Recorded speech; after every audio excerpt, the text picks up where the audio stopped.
Boa noite, pessoal. Sejam bem-vindos a mais uma aula de Informática na Educação. Hoje nós vamos começar a aula, começamos até um pouquinho mais tarde hoje, para o Luciano ele poder participar com a gente. O Luciano ele é bolsista do Labupan, ele tem trabalhado junto com a gente, tá? E eu tenho aprendido muito com o Luciano, tá? E hoje a gente vai discutir algumas coisas que são interessantes para que a gente possa preparar uma videoaula. A aula vai ser mais uma prática, né? Então, para não ficar enrolando muito, eu já vou começar, tá? Apresentando o nosso preletor, tá? Que vai falar sobre direitos autorais, teoria e prática, e depois ele vai tentar fazer um roteiro para preparar uma videoaula, tá?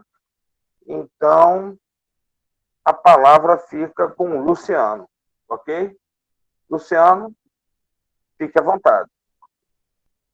Ok, boa noite a todos, né? Inicialmente eu gostaria de agradecer, né, a oportunidade de... Seja bem-vindo, Luciano. Obrigado, professor.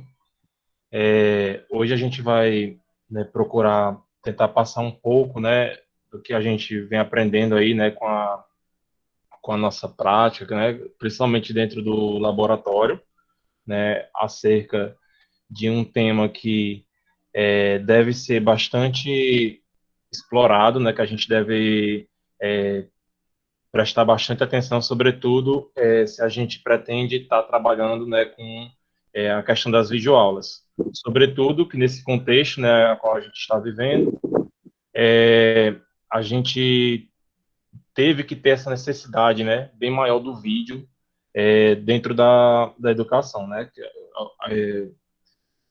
teve esse aumento, né, cada vez maior do uso, né, do vídeo dentro da educação, tá certo? Meu nome é Luciano José de Araújo, sou do curso de Pedagogia, né, sou colega de vocês, né, conheço até algumas pessoas que estão aqui presentes. Sou do terceiro semestre, bolsista do professor Rogério, né, no laboratório LabPan, tá bom? E eu gostaria de pedir licença na noite de hoje para poder estar passando um pouco, né, sobre os conhecimentos, né, que eu pude estar aprendendo, né, acerca dos direitos autorais. E gostaria, né, que vocês perguntassem, né, na medida que vocês forem tendo dúvidas, se eu puder estar respondendo, né, eu respondo com o maior prazer. Se não, com toda a humildade, né, eu prometo estar pesquisando, tá bom? E depois enviando a resposta através do professor Rogério, tá certo? Então, sinta-se à vontade para me interromper, tá bom? A qualquer momento. Professor, pode passar adiante? Bom, vamos lá. Pronto. Para que a gente possa entender, né, pelo menos de uma forma básica, acerca dos direitos autorais, né, e como é que eles funcionam, não só aqui no Brasil, né, mas também em qualquer lugar do mundo, né, é necessário que a gente compreenda alguns conceitos básicos. Tá? Esses conceitos que eu estou trazendo para vocês aqui, né, eles foram formulados por Galdeman, certo? E eles tratam de algumas ideias básicas que a gente deve compreender para poder respeitar, né, ou fazer bom uso, né, das obras intelectuais protegidas, né, e não vir estar tendo problemas, né, jurídicos, né, ou então qualquer tipo de problema, né, contratempos durante a nossa produção, né, de vídeos, das nossas próprias aulas presenciais também, tá certo? Então, eu não vou trazer aqui a legislação para vocês, até porque, né, a legislação, né, ela tem termos jurídicos que muitas vezes são mais tratados dentro de outros campos, como, né, o campo do direito. A gente vai procurar tentar trazer um apanhado dessas ideias, né, desses conceitos básicos, para que a gente possa fazer e respeitar os direitos autorais dentro da nossa prática enquanto professores e futuros professores, né? Tá bom? Então, já iniciando, né, Galdo me apresenta o primeiro conceito fundamental acerca dos direitos autorais, que é o fundamento das ideias. Então, dentro dos direitos autorais, as ideias em si não são protegidas, mas sim as suas formas de expressão, de qualquer modo ou maneira exteriorizadas no suporte material. Então, como é que isso funcionaria se a gente fosse puxar um pouco para a atual legislação vigente aqui no Brasil, que é a Lei 9.610 de 1998, né? Para que haja direito autoral, para que haja uma obra intelectual protegida, é necessário que o autor ele tenha uma ideia, né, acerca de qualquer tema, né, e ele materialize essa ideia dentro de um suporte que pode ser um vídeo, que pode ser um, uma escrita, né, uma forma escrita, que pode ser uma imagem, pode ser uma apresentação artística, um filme, tá certo?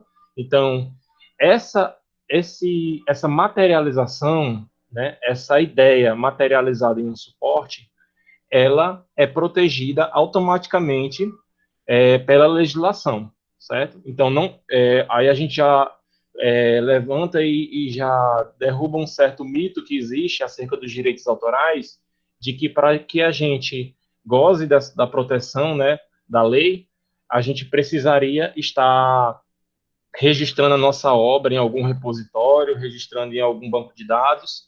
Não é necessário, tá bom? Então, toda obra, a partir do momento da criação, seja lá qual for o suporte, certo? Até mesmo para suportes que ainda antes de serem inventados, já gozam de proteção automática, tá certo? Então, aí essas obras criadas, né, dentro da lei, a gente conhece elas com o termo de obras intelectuais protegidas, tá bom?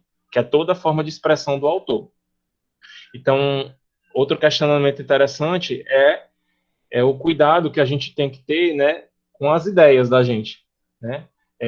Se a gente tem uma ideia, a gente procure pôr em prática, procure materializá-la, né, trabalhar nela, porque se ela ainda está no campo das ideias, né, qualquer pessoa pode, né, até mesmo de má fé, né, tá utilizando essa sua ideia que ainda não foi posta dentro em prática ainda, né? A Jéssica Souza perguntou aqui no chat: como assegurar essa identidade e proteção sem registro de dados? Pronto.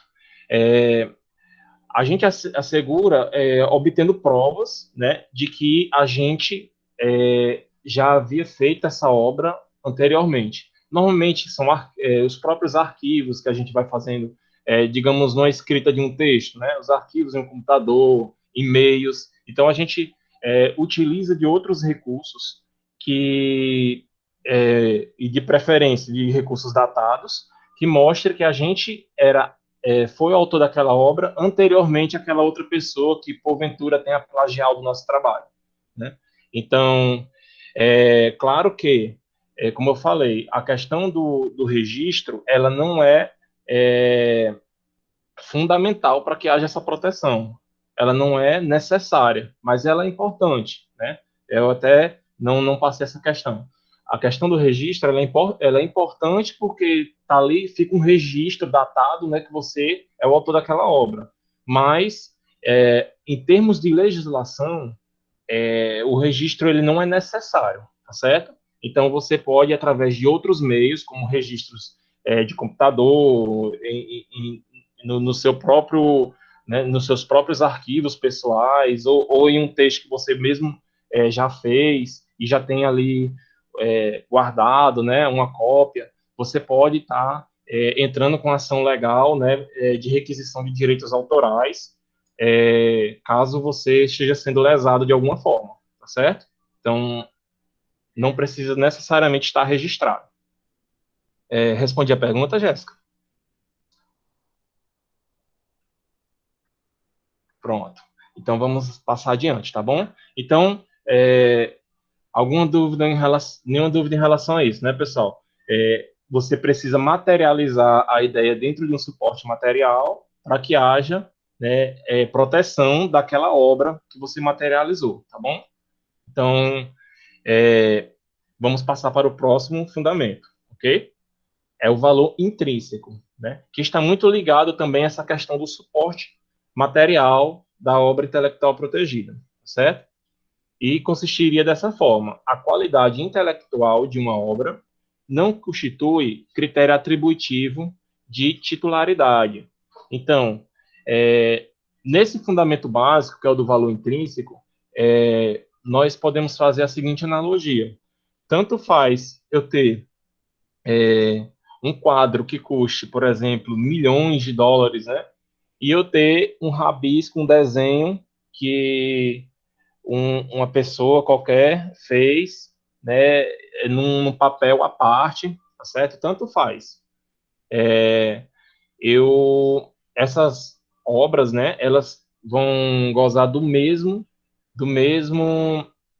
direito autoral, beleza?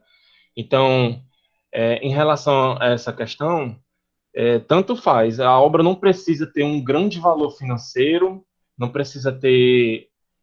Eu acho que ele deve ter caído, Débora. Vamos aguardar ele voltar um pouco. Enquanto isso, a gente vai levando essa questão do valor intrínseco. Então, não precisa a obra ter um grande valor econômico, né? Uma obra ter um grande valor dito cultural ou emocional, ou qualquer tipo de valor atribuído àquela obra, para que ela goze dos direitos autorais, não, tá certo? Um simples rabisco numa folha de papel aleatório ali já é uma obra autoral. Por isso que a gente remete àquela questão do registro. Não precisa registrar, porque se todo mundo que fosse criar uma obra intelectual houvesse uma necessidade de registro, né, não seria possível, né, tantos registros, né, porque toda hora o ser humano está criando, né, toda hora o ser humano está colocando em prática, né, as suas ideias e materializando elas de alguma forma, tá ok? Alguma dúvida em relação a essa questão do valor intrínseco?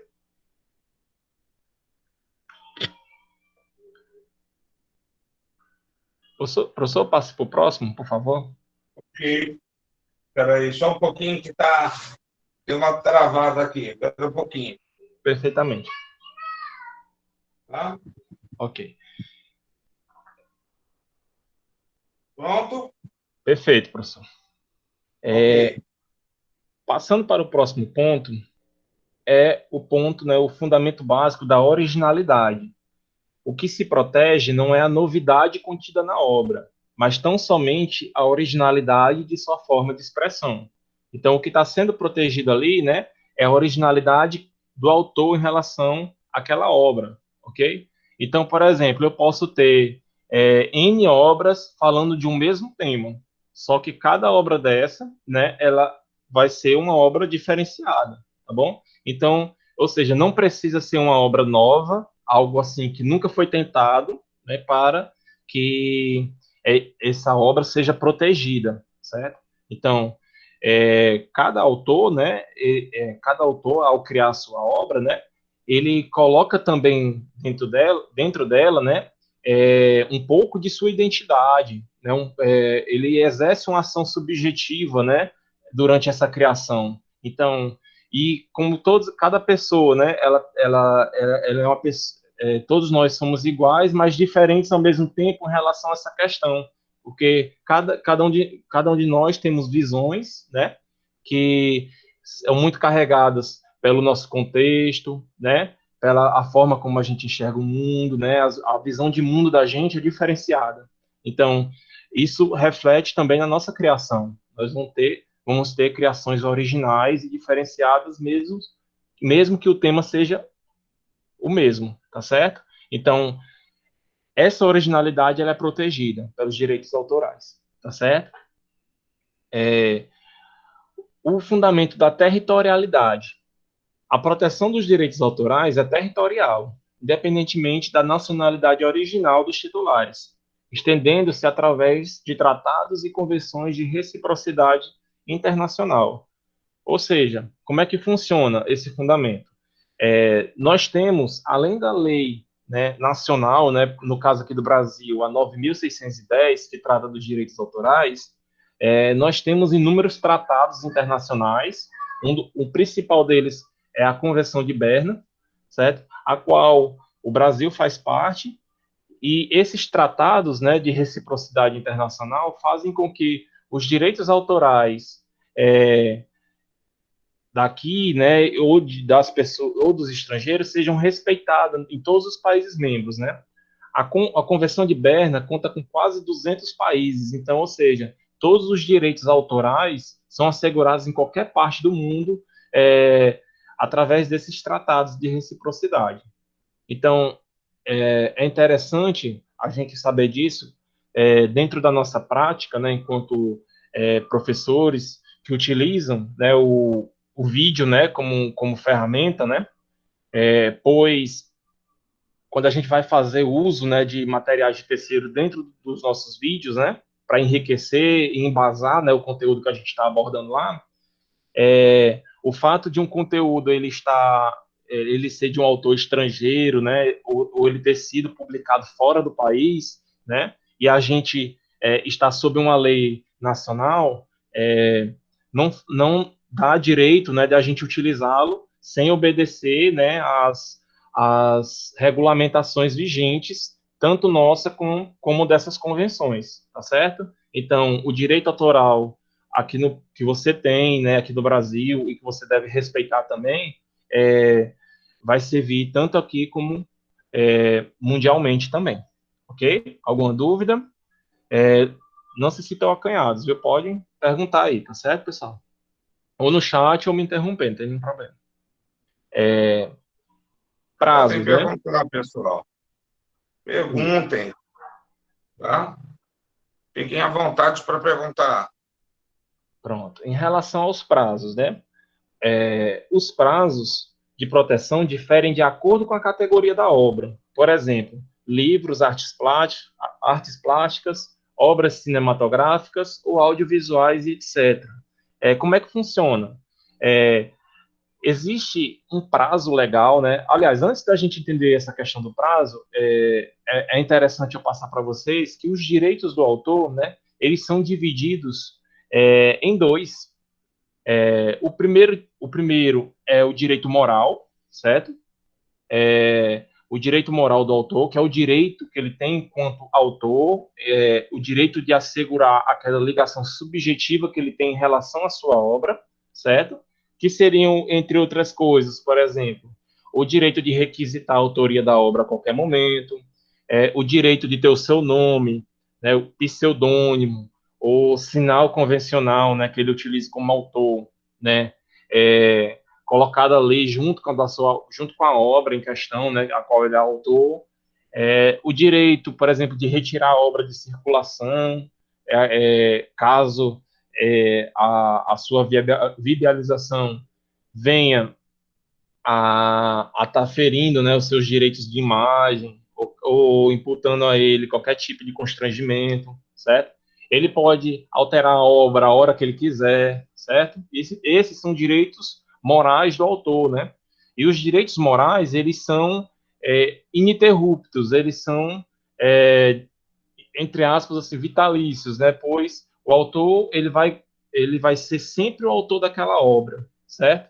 Então, eles também não podem ser transferidos de nenhuma forma, tá certo? Então, esses direitos morais do autor, né, eles não podem ser transferidos. Aí existe outra categoria que são os direitos patrimoniais, que o autor também tem, tá certo?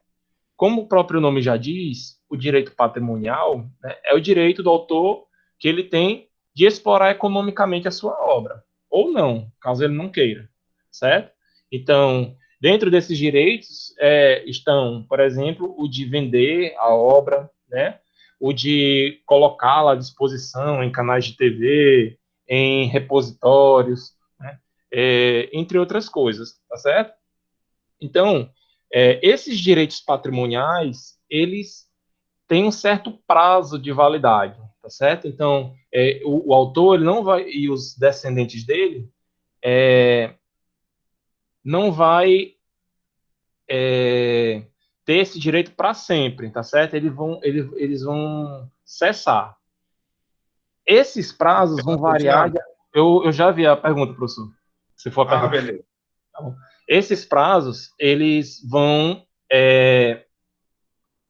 cessar em determinado momento.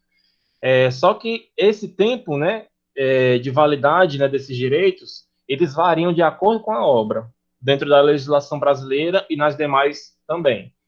Então, no caso aqui do Brasil, é, os direitos patrimoniais do autor, eles vão até 70 anos após o seu falecimento.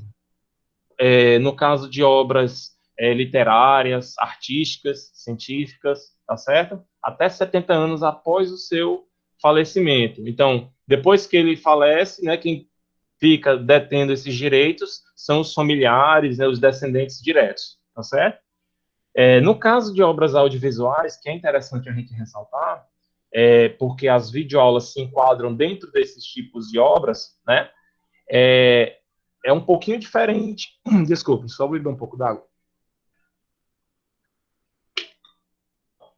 Um pouquinho diferente, pois é, são 70 anos após a data da primeira publicação, tá bom?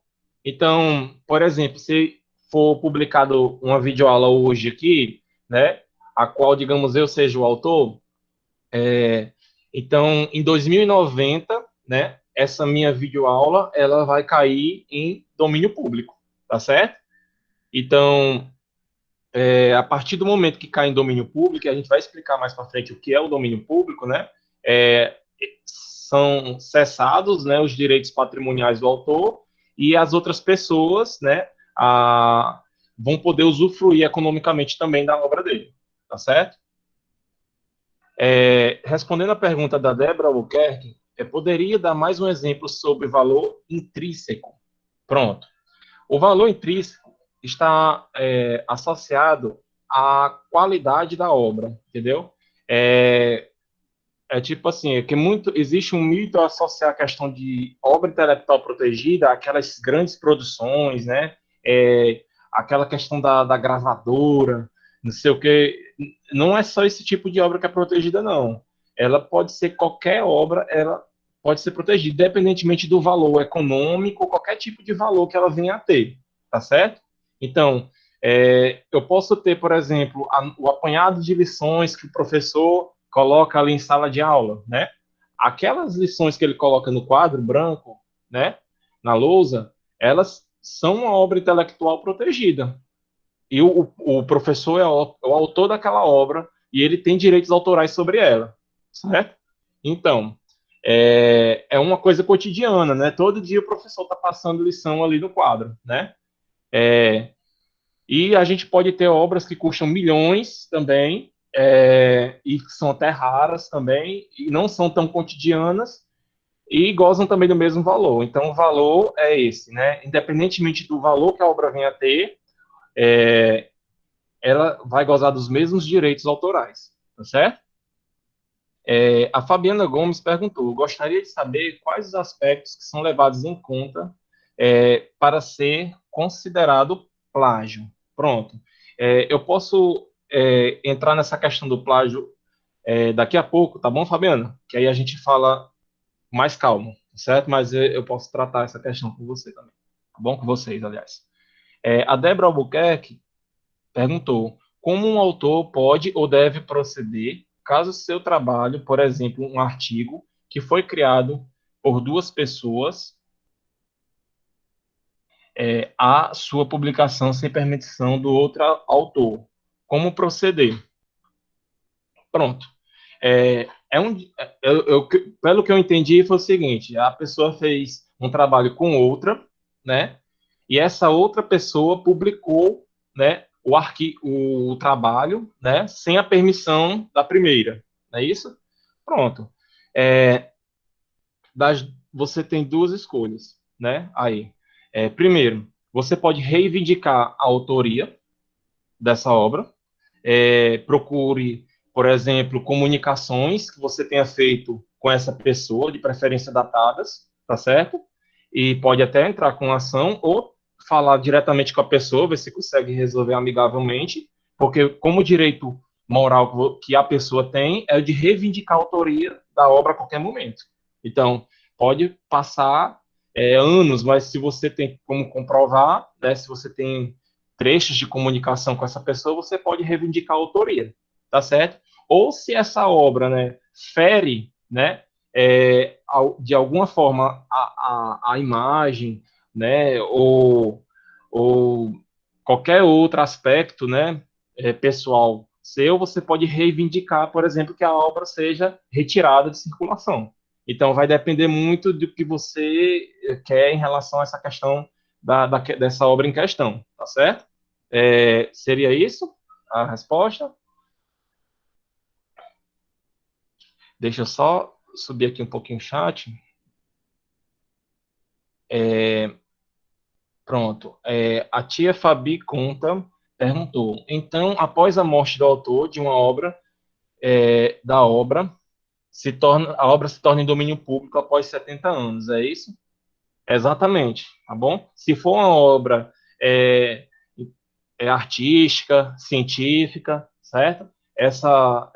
Após a morte do autor, conta-se a partir de 1º de janeiro do ano subsequente, tá certo? Aí você começa a contar 70 anos. Após 70 anos é que a obra vai cair em domínio público, tá certo?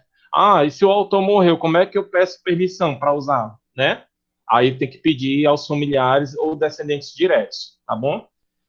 Ou, no caso de direitos patrimoniais, né, como os morais não podem ser cedidos, os patrimoniais podem. O autor ele pode vender os direitos patrimoniais dele. Então, no caso, se for outra pessoa detentora, caso o autor já tenha vendido antes de morrer, ou os familiares tenham vendido, aí você vai procurar os detentores dos direitos patrimoniais, que no caso de livros, por exemplo, pode ser uma editora, certo?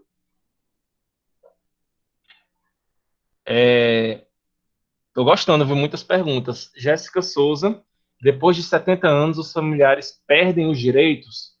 Pronto, os direitos patrimoniais cessam, tá bom? E a obra cai em domínio público. Aí qualquer pessoa pode explorar economicamente, tá bom, Jéssica? A obra.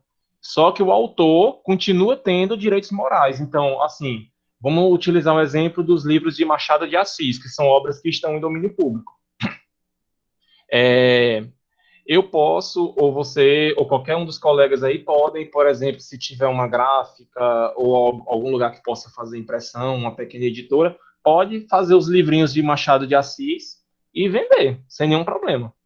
Só que, quando você fizer, você tem que colocar lá, o livro é de Machado de Assis, porque se o direito dele enquanto autor daquela obra, o direito moral de ser reconhecido como autor, ele permanece, mesmo que a obra caia em domínio público, tá certo?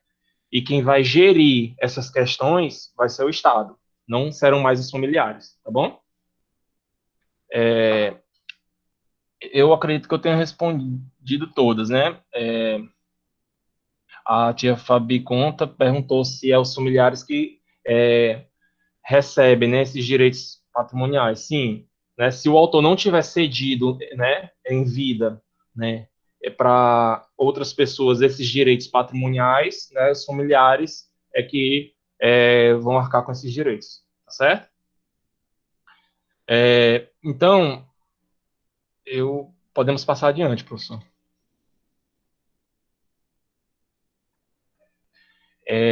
Continuando, temos como fundamento básico as autorizações. Então, sem prévia e expressa autorização do titular, qualquer utilização de sua obra é ilegal, certo? Salvo algumas limitações, que é o que a gente vai falar no próximo ponto, certo? Para utilizar qualquer tipo de obra intelectual protegida, você precisa pedir autorização para o autor, tá bom? Então, em regra geral, claro que temos exceções, mas em regra geral, é necessário que a gente tenha uma autorização prévia e expressa do titular desses direitos autorais. A tia Fabi pergunta: então, caberia dizer que os familiares poderiam vender essas obras e passar para frente? Sim, se os familiares forem os detentores dos direitos patrimoniais, eles podem, né, após a morte do autor, é, usufruir, né, economicamente dessas obras. Podem vendê-las e podem ceder também esses direitos patrimoniais, tá certo? Os morais não, os morais vão ser sempre do autor em questão, tá certo? Perfeito. Então, vamos lá. Então, ou seja, a gente, voltando para a questão das autorizações, tá certo? Precisamos pedir autorização, né, para utilizar qualquer tipo de obra intelectual protegida. Muito cuidado com as autorizações verbais, né? Pegar, por exemplo, um colega de trabalho que tem certo repositório ali de imagens dele, né? E, fulano, deixa eu usar essa tua imagem aqui, né? Aí o cara, não, pode usar, sem nenhum problema. Beleza, mas se você pode até usar. Pode ser que a pessoa nunca reclame os direitos autorais acerca disso, porque vai honrar, né, a comunicação verbal que teve com você. Ou pode ser que a pessoa mais para frente, como é direito dela, ela reivindique a autoria daquele conteúdo que está lá e você tem um problema, entendeu? Então, muito cuidado com essa questão dessas autorizações verbais, tá certo? Além disso, né, como pesquisadores também da área de educação, né, e professores, sempre que a gente for fazer as pesquisas da gente, ou for utilizar, por exemplo, imagens de terceiros, né, é sempre bom a gente verificar a questão dos direitos de imagem, se tem pessoas identificáveis, pedir autorização, né, por escrito, né, das pessoas para as pessoas que vão compor, né, aquela pesquisa ali, deixar tudo bem certinho, tudo bem documentado, tá certo? Todas essas autorizações. No caso de pessoas menores de idade, né, você pedir lá o termo de assentimento, né, aos pais, né, para que eles, né, permitam, né, que seja veiculada a imagem da criança, do jovem, né? Então, ter todo esse cuidado quando a gente for produzir material que tenha conteúdo de terceiros e imagens de outras pessoas. Além do mais, outros direitos, né, outras prerrogativas, como os direitos humanos, tá certo? Entre outras coisas que a gente deve sempre observar, tá bom? Então, a autorização é essencial que a gente procure estar fazendo de uma forma, dentro de uma forma que seja aceita, tá bom? Não existe um modelo específico para você pedir autorização a um titular de direitos autorais. Você pode pedir via e-mail, via carta, pedir para a pessoa assinar um termo, pode ser de qualquer maneira, desde que seja expressa. O autor tem que dizer, olha, eu autorizo expressamente que fulano de tal utilize a minha obra tal, entendeu? Um negocinho bem organizado e que possa ser arquivado caso você necessite, tá bom? E aí vem as questões das limitações. Existem alguns casos dentro da lei de direitos autorais, né, que a gente pode fazer uso sem pedir permissão para o autor, sem pedir essa permissão expressa. Esses casos são casos muito limitados, tá bom, pessoal? Então, é sempre bom a gente verificar se a gente se adequa, né? Fazer um estudo, ver se a gente se adequa realmente antes de utilizar, para a gente não ter problemas futuros. Eu vou citar os principais que têm mais a ver com a nossa prática, tá certo?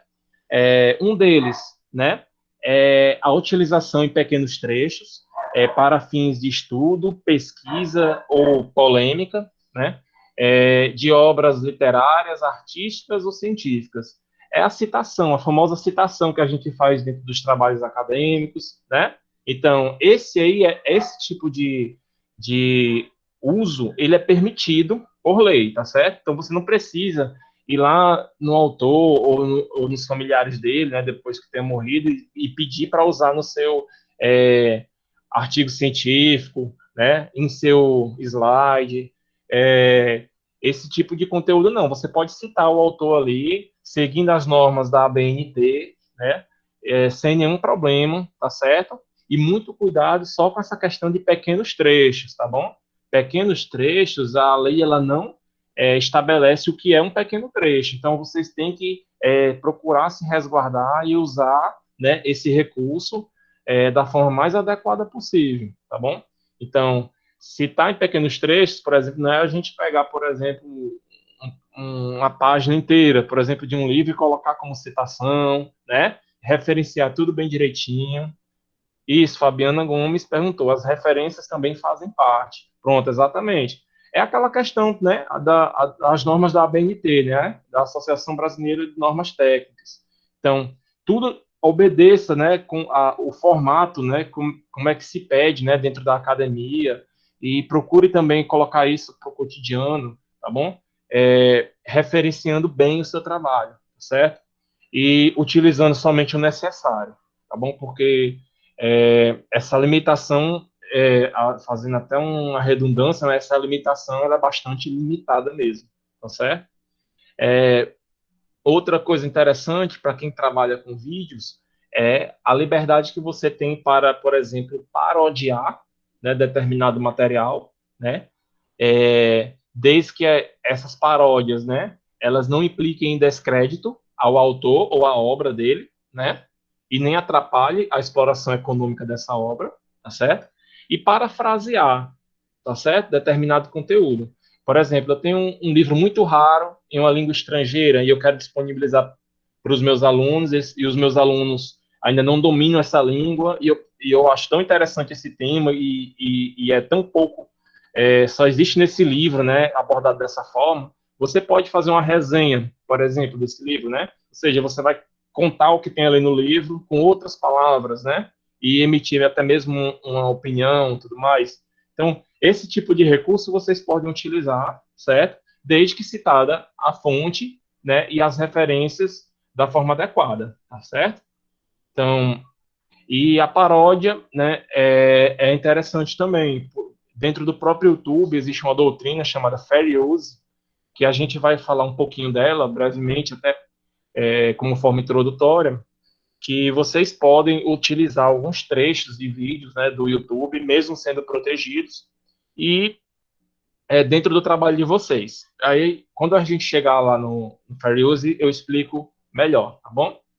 A Débora Albuquerque perguntou: qual é a atitude que o autor, dono de um direito autoral, deve tomar caso ele reconheça algum tipo de reprodução do seu trabalho sem menção de autoria? Aí eu vou emitir a minha opinião, tá certo, Débora? Eu acredito que, inicialmente, né, a gente deve utilizar da conversa, do diálogo, né? Então, a gente, inicialmente, né, trata através do diálogo, né? Conversa com a pessoa, olha, fulano, é isso, está ocorrendo isso, tá certo? Normalmente, se for uma publicação, né? Se você vê que alguém plagiou o seu trabalho e publicou numa revista, por exemplo, né? Você pode entrar em contato também não só com a pessoa que publicou o trabalho, mas pode entrar em contato com o editor da revista, que ele também pode resolver essa questão, né? E procurar resolver as Luciano, coisas dialogicamente. Oi, professor. Luciano, faz o seguinte, eu estou gostando que o pessoal está perguntando e tal, mas é que está vindo muita pergunta e eu estou percebendo que a gente está ficando um pouquinho mais lento. Então, vamos fazer o seguinte, o Luciano ele vai avançar mais na apresentação e daí a gente responde essas questões, tá certo? Porque senão a gente vai ficar parado num tópico só, sendo que ele podia estar avançando em coisas que são mais interessantes, tá? Eu sei que essa questão do plágio e tudo mais é de muito interesse, sim, mas o problema do nosso tempo é que o tempo é limitado.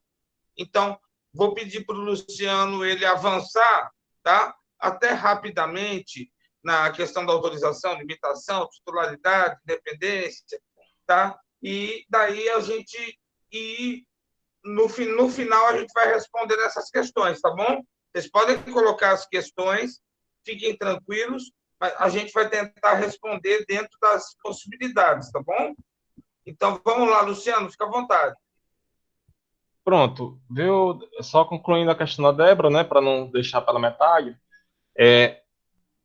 esgotado, né, o diálogo, aí a gente procura, né, um advogado, né, uma palavra mais jurídica, né, profissional, que ele vai colocar, né, como é que você deve proceder, né, dentro da lei, tá certo? Então, eu parei em limitações, né? Então, vocês podem também estar olhando, né, todas essas limitações na Lei 9.610, tá bom? Ela é disponível para download, tá bom? No site do Planalto, do governo. Titularidade.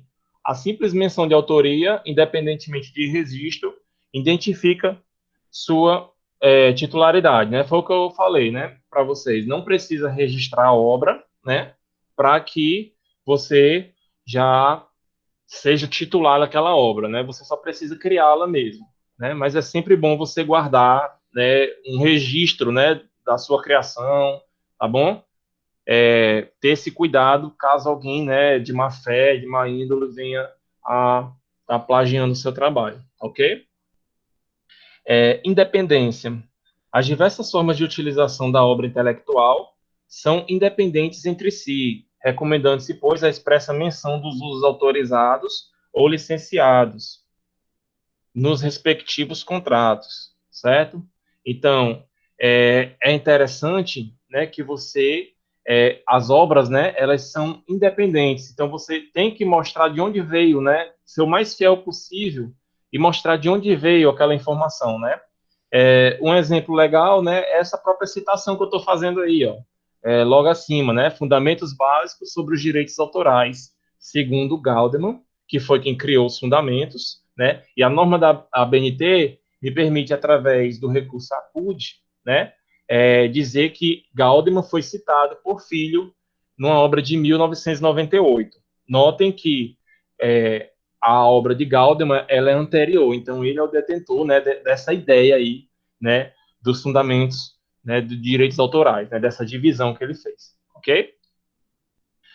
Suporte físico, né?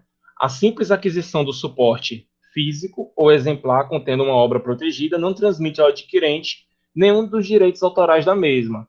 Aí entra aquela questão da, é, da pirataria, né? Que está muito ligada hoje em dia à questão do software, mas também existe pirataria ainda de obras audiovisuais, certo?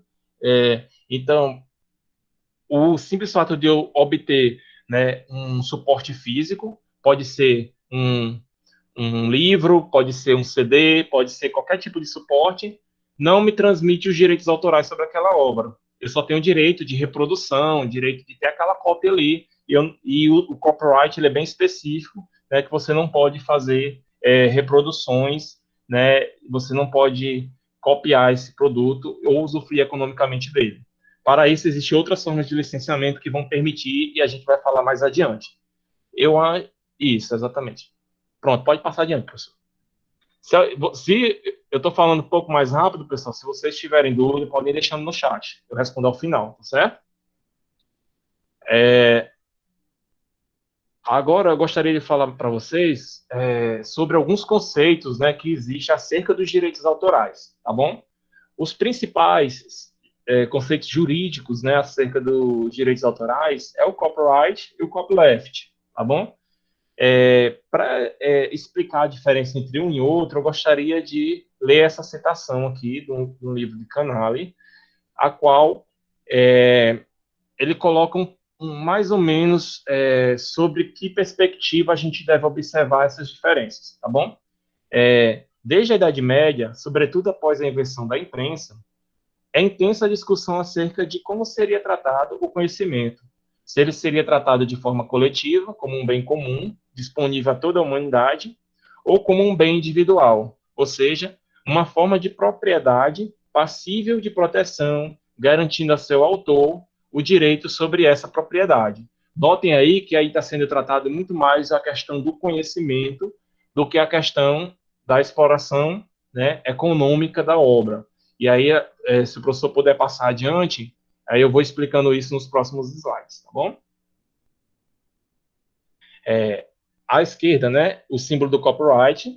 Né, o copyright é uma licença jurídica que visa justamente restringir o acesso e estabelecer o controle máximo sobre a criação, liberando-a por contratos de cessão de direitos financeiros, os quais restringem o acesso a usuários dispostos a pagar pelo serviço.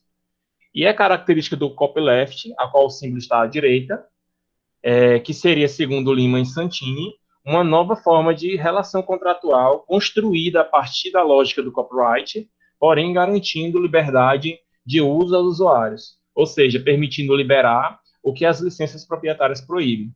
Além disso, o copyleft é uma ferramenta para criadores de conteúdo, com os objetivos de proteger os direitos de seu trabalho enquanto os dissemina amplamente, proteger contra a restrição do acesso ao trabalho, contra a sua vontade e além do que considera necessário como recompensa. Então, eu gosto muito de fazer uma analogia em relação ao sistema operacional, né? Temos um sistema operacional baseado em copyright, um exemplo clássico é o Windows, né? A qual você pode adquirir uma cópia, né? Não necessariamente, né? Já tratando fora do Windows, você pode até obter cópias, né, de outros softwares gratuitamente, certo? Dentro do copyright. Porém, o que diferencia é que você não tem um acesso total e ilimitado àquele conhecimento. Ou seja, você não vai saber como é que foi feito o Windows, não sabe quais são as instruções que rodam, né, no código-fonte, né, do Windows, que é o conjunto de instruções que formam o software, certo? Então, se você quiser melhorar o Windows, você não pode.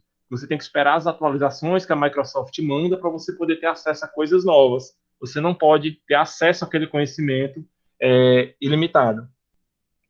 Já partindo para o copyleft, né, temos o Linux, né, que é um software, né, que é um sistema operacional que tem uma forma de licenciamento baseada no copyleft, que é a General Public Licença, ou GPL, certo? Essa forma de licenciamento a qual o Linux está, permite que mesmo que você compre o Linux, o CDzinho do Linux, né, para poder rodar lá no seu computador, mas você tem acesso total, você pode distribuir, você pode vender, você pode copiar, né, você pode estudar, modificar, pode fazer qualquer tipo de alteração naquele CD. Então, essa é a diferença fundamental entre copyright e copyleft, é o acesso ao conhecimento.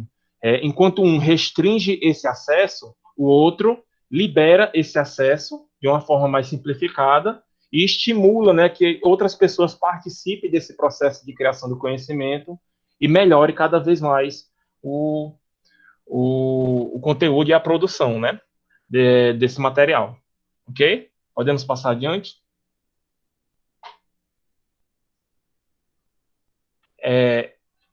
Aí para abordar a questão do fair use, eu gostaria de fazer a seguinte pergunta: existem possibilidades dentro dos direitos autorais para uso do conteúdo protegido? Né? Então, se o conteúdo está em copyright, eu não vou poder usar de forma nenhuma? Não, você vai poder usar sim, certo? Esse conteúdo. Existe uma doutrina, que é o fair use, que é um conceito da legislação dos Estados Unidos, que permite o uso, certo, de materiais protegidos por direitos autorais, sob certas circunstâncias, como o uso educacional, incluindo múltiplas cópias para uso em sala de aula, para crítica, comentário, divulgação de notícia e pesquisa. A doutrina do fair use segue um teste de 4 fatores. Essa doutrina ela é muito presente nos Estados Unidos, a qual você pode usar trechos, né, pode copiar trechos de conteúdos sob licenciamento copyright ou qualquer outro licenciamento para fins educacionais, por exemplo. Aqui no Brasil ainda não está muito difundido isso, mas existe algumas plataformas que essa doutrina é muito empregada. Uma delas é o YouTube, tá certo? Eu gosto de citar muito a vivência da gente no curso de videoaulas, certo, do LabPan. Foi citado até um exemplo, né, por mim, a qual foi utilizado a imagem, né, o vídeo sem o som do desenho do Pica-Pau, que é um conteúdo protegido por direitos autorais, certo?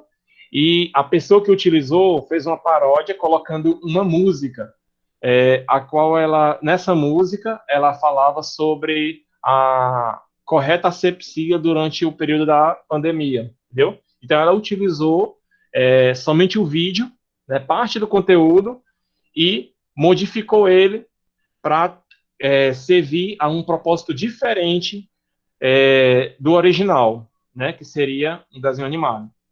Então, a doutrina do fair use tem que ser dessa forma, seguir esse processo e cumulativamente os 4 fatores.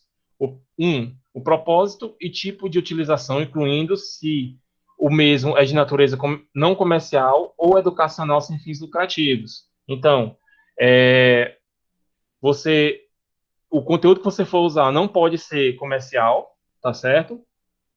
E de preferência de forma educacional, tá certo? Então, se você utilizar como forma educacional, você pode utilizar esses conteúdos protegidos, alterando-os para essa perspectiva, tá bom? Dentro do YouTube, tá certo? A natureza do trabalho copiado, ou seja, tem que ser de uma natureza diferente. Eu não posso fazer um desenho animado a partir do pica-pau, porque eu estaria concorrendo, certo? Então, isso aí não é possível dentro da doutrina do fair use. A quantidade e proporcionalidade do copiado em relação ao todo, o quanto o menos que eu puder utilizar daquela obra original, melhor, tá certo?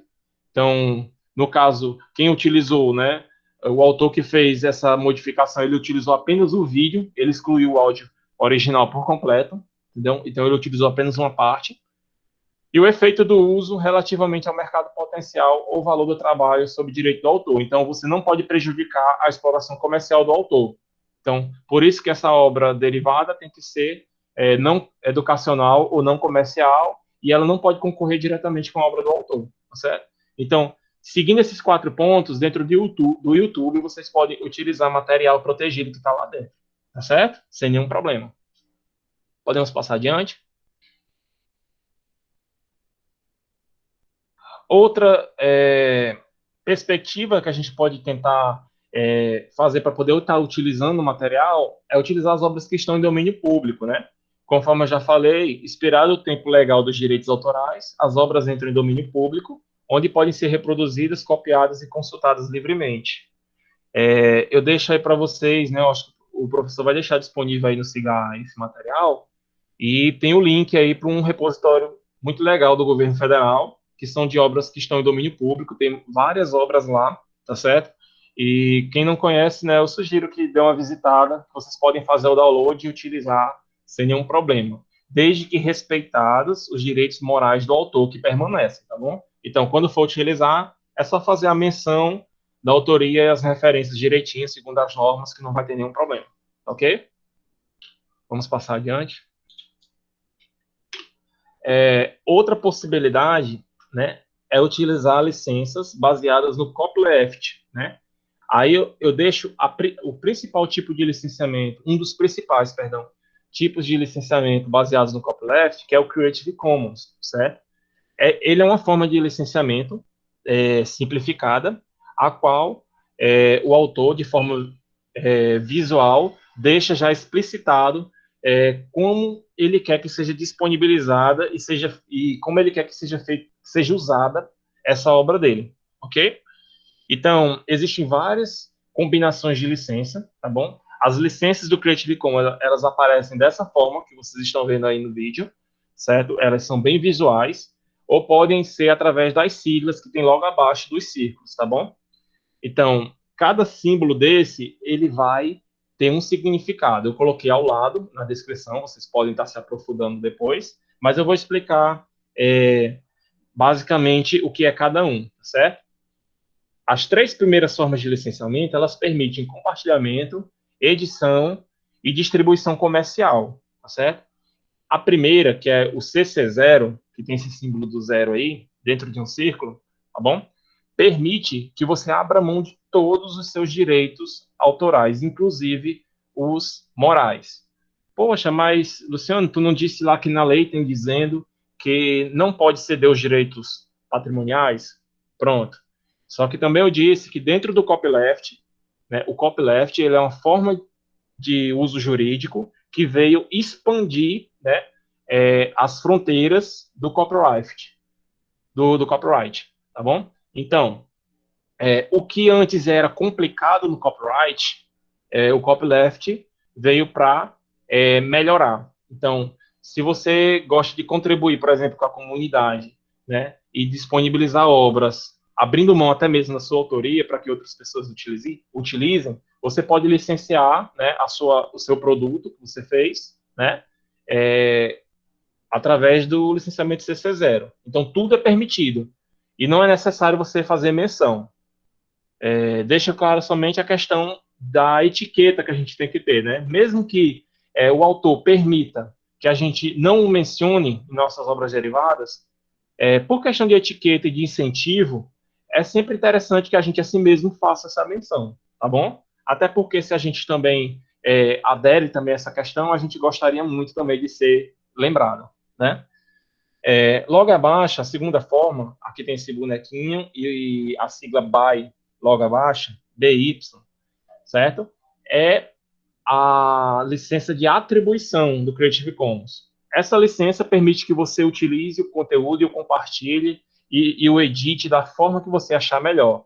Você só precisa fazer duas coisas: atribuir o nome do autor, e essa atribuição o autor já deixa especificado como é que ele quer. Vejam como é facilitado, tá bom? Até para um usuário, uma pessoa leiga, né, que não conhece, né, a ABNT, por exemplo, ele já deixa bem explicitado como é que ele quer que seja colocado.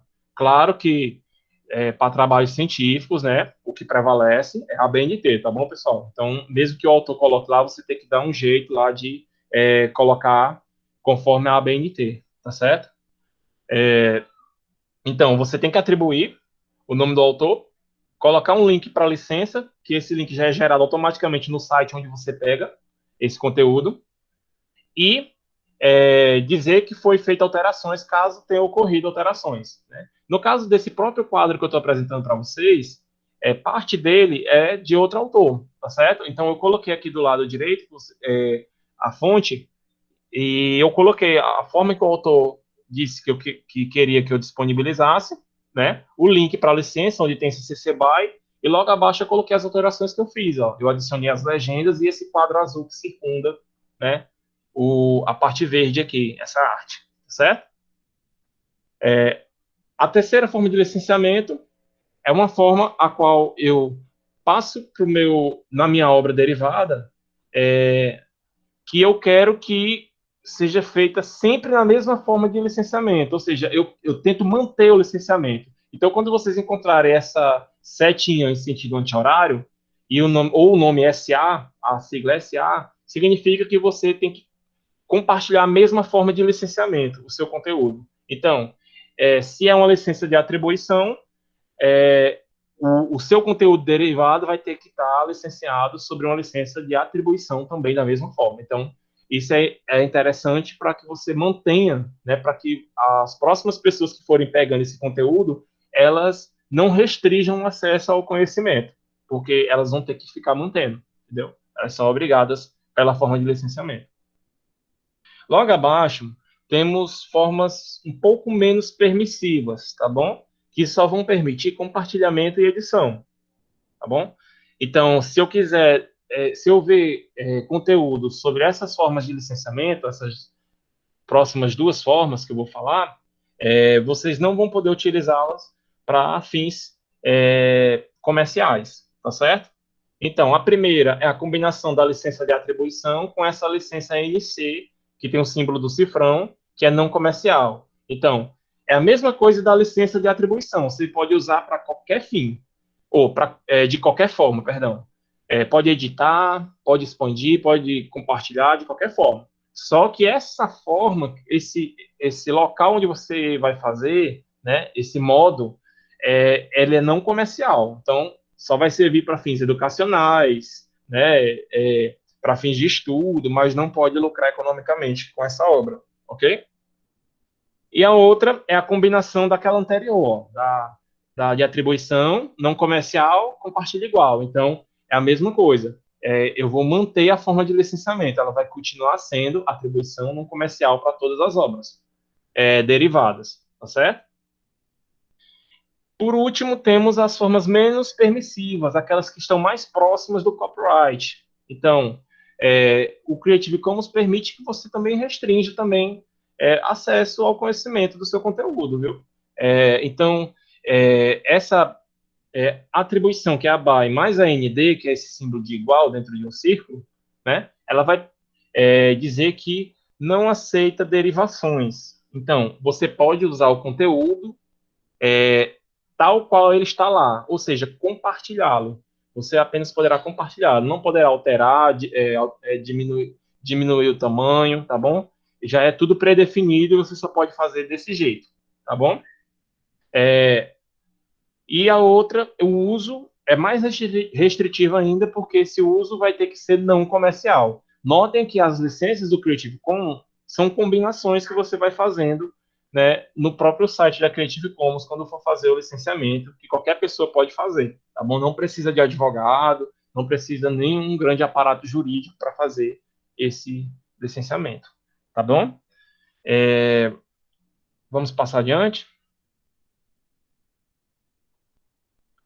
É, então, eu vou deixar aqui para vocês, né, para vocês explorarem, né, alguns repositórios que vocês podem estar utilizando conteúdo é, baseado em Creative Commons, tá certo? Para que vocês já possam ir se familiarizando. Quem ainda não usa, claro, quem usa, né? Eu estou deixando mais algumas opções, né? E escolhendo o que melhor se adequa, né, à necessidade de vocês, tá bom? No uso, né? Não só como professores, mas também nos trabalhos, né, acadêmicos, né, que a gente faz, nos vídeos, tá certo? Então, temos nessa lista aqui diversos repositórios de áudio que vocês podem utilizar. Aí vocês podem recorrer àquela tabelinha anterior que eu estava falando, né, para que vocês vão observar o licenciamento, caso tenha alguma dúvida. E lembrando, se o licenciamento está muito restritivo no Creative Commons, nesses repositórios vocês têm uma facilidade de contatar o autor, porque são verdadeiras redes sociais aí também. Então vocês podem estar contatando o autor e solicitando da forma original, né, da forma do copyright, solicitando que o autor permita você fazer de outra forma. Se ele permitir expressamente, vocês poderão também utilizar. Não precisa seguir exatamente a risca, entendeu? Podem também estar se voltando à questão da legislação vigente, né, da nossa lei, tá bom? Então, essas logos, pessoal, são hiperlinks. Então, quando vocês baixarem o material, vocês poderão clicar e vai direcionar diretamente para o site, tá bom? Desde já, né, eu desejo, né, uma boa experiência para vocês nesses repositórios e qualquer dúvida, né, vocês passem para o professor aí que a gente ajuda. Esses outros são repositórios de imagens, tá certo? É, em detalhe especial para o Pixabay, que é esse verde, e esse azul, que tem o símbolo PH, que é o PixHere. Esses repositórios têm imagens e vídeos diretamente sobre a forma CC0. Vocês podem utilizar até mesmo sem fazer menção. Então é bastante interessante para quem gosta de usar imagens, né? O Flickr, que tem tanto conteúdos de copyright como de copyleft, tá certo? Entre outros. Então, todos são links e vocês também podem estar utilizando, tá bom?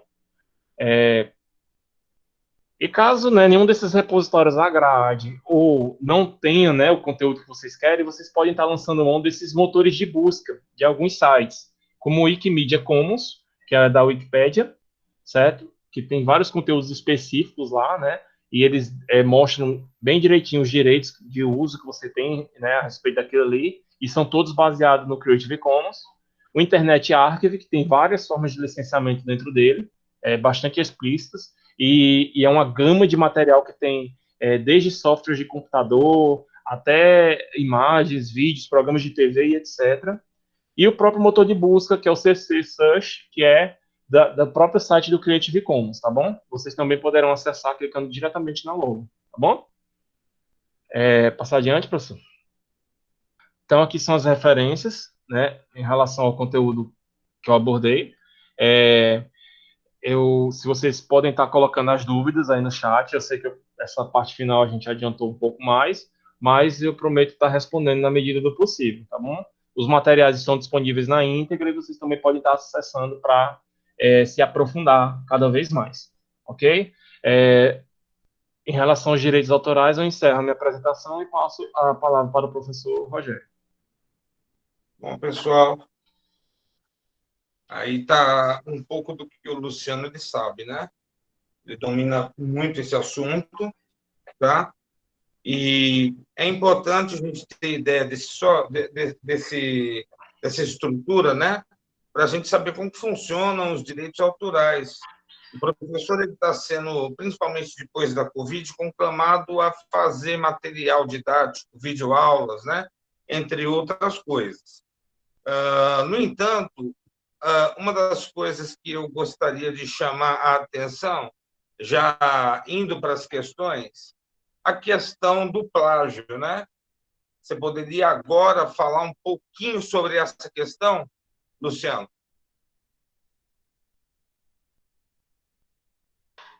Sim, professor. Então, vamos falar um pouquinho sobre a questão do plágio, né? Pronto. O plágio, né? A origem, né, etimológica do plágio, né, ela é bem antiga, tá, pessoal? Mas, assim, ela foi evoluindo conforme foi evoluindo essas discussões acerca dos direitos autorais, tá certo? Então, conforme os direitos autorais foram evoluindo historicamente, né, essa ideia do plágio e a própria criminalização, né, do plágio, ela foi ganhando, né, um novo sentido. A noção inicial de plágio, ela remonta do Império Romano, né, que era muito mais voltada ao roubo, né, dos escravos, né, de um escravo. Então, naquela época, né, os escravos, né, eram tidos como propriedades, né, lá de seus senhores e tudo mais, né. Então, toda vida que se roubava um escravo, né, de outra pessoa, estava imputando em crime de plágio, certo? Então, fazendo analogia com os direitos autorais, né, é, é o roubo, né, de informações, o roubo de informações não, perdão, o roubo de ideias, né, no caso agora, né, de ideias, de obras, né, de conteúdo, tá certo? Então, o plágio, ele é um crime, certo? É passível de punição, né, não só punição, né, criminal, tá certo? Mas também punição, né, social, né? Então nós, enquanto pesquisadores, né, temos que nos observar em relação a essa questão do plágio, pois isso implica não só essa questão criminal, né, mas a gente pode perder totalmente a nossa credibilidade, o nosso reconhecimento diante da comunidade científica, né? Exemplo clássico é o que passou, né, a respeito do Decotelli, por exemplo, né, que perdeu totalmente a credibilidade, deixou de ser o ministro da Educação por conta de toda aquela discussão levantada pela mídia e pela sociedade acerca do plágio, né? Então, quando é que eu estou cometendo plágio, né? E outra questão também bastante importante é quando é que eu estou cometendo autoplágio, né? Que é a outra discussão também a respeito. É, o plágio é quando eu utilizo, né, a ideia, né, assim, de uma forma bem simplificada, claro, é quando eu utilizo, né, a ideia ou o conteúdo de uma obra intelectual, né, de determinada pessoa, de um terceiro, né, sem fazer a devida menção de autoria e, de certa forma, atribuindo aquela ideia como se fosse, aquela ideia ou aquele conteúdo como se fosse meu, né? Então, por isso que as normas, né, elas são bem, né, concisas, né, em relação a essa questão, para você delimitar bem que aquele texto e que aquele trecho ali, aquela ideia, não é seu, né? Então, é sempre bom a gente tomar esse cuidado em relação ao uso, né, de conteúdos de terceiros. Né? A gente tem que deixar bem delimitado lá no nosso trabalho que aquela parte ali não é nossa, né? E que a gente tem que levantar discussões acerca daquilo ali. A gente não pode abusar também.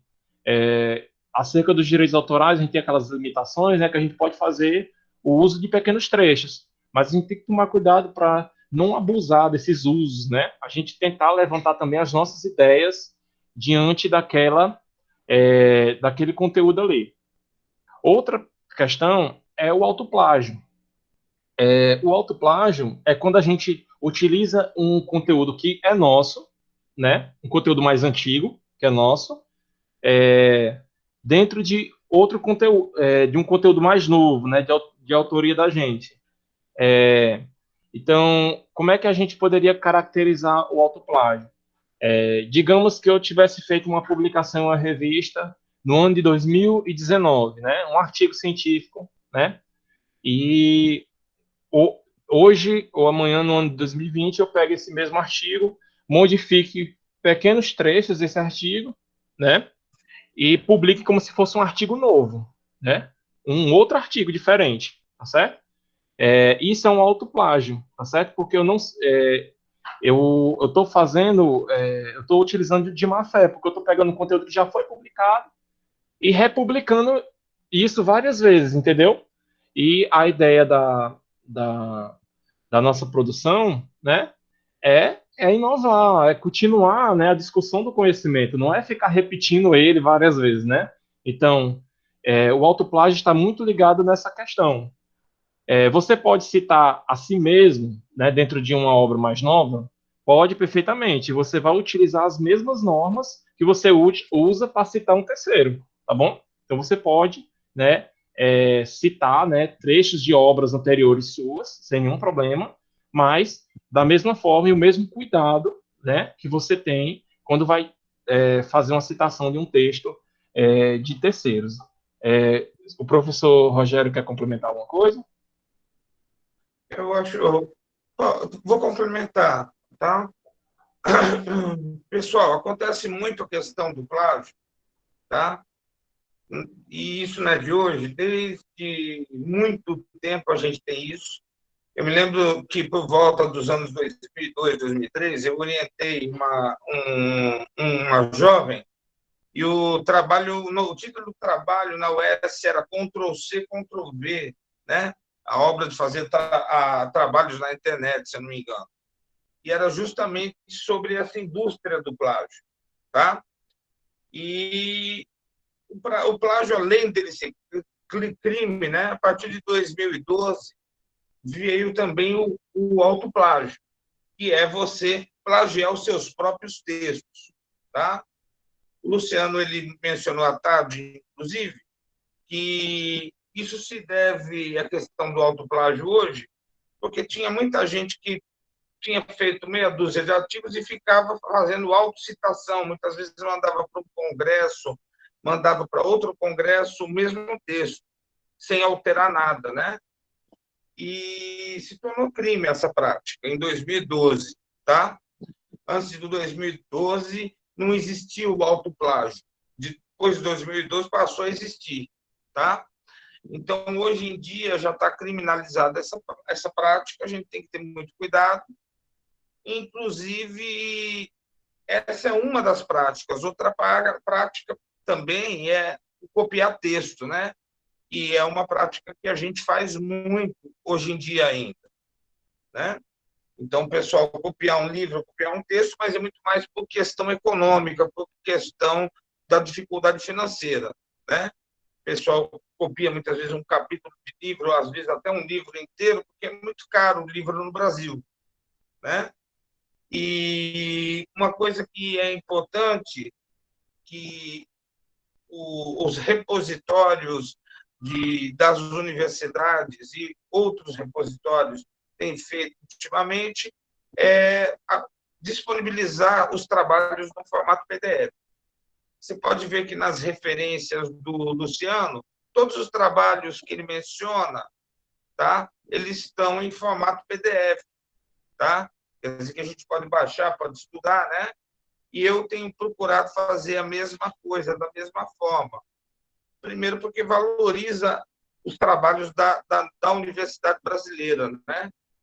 E segundo, que é importante a gente também fazer o bom uso do material que é disponibilizado, material de pesquisa, material atual, né? Uma outra questão também que eu acho que é muito importante a gente mencionar, tá? É que essa questão dos direitos autorais, tá? É muito, muito, muito importante com respeito ao desenvolvimento de software educativo, tá? Então, por exemplo, ele não teve muito tempo para falar sobre o sistema GNU, tá? E o copyleft, mas, por exemplo, existem algumas coisas aí que a gente precisa se aprofundar mais, tá? Sobre o GNU Linux, né? Então, eu acho que são coisas que a gente precisa ter um aprofundamento maior, tá? E por qual motivo? Por exemplo, é muito comum o pessoal confundir coisas como freeware com software livre, tá? Software livre não é a mesma coisa que freeware. Free, em inglês, tá? Pode significar gratuidade, tá? Mas o free pode significar liberdade, né? Então, os norte-americanos misturam muito a questão financeira com a liberdade, né? E não é isso. Por exemplo, um freeware, tá?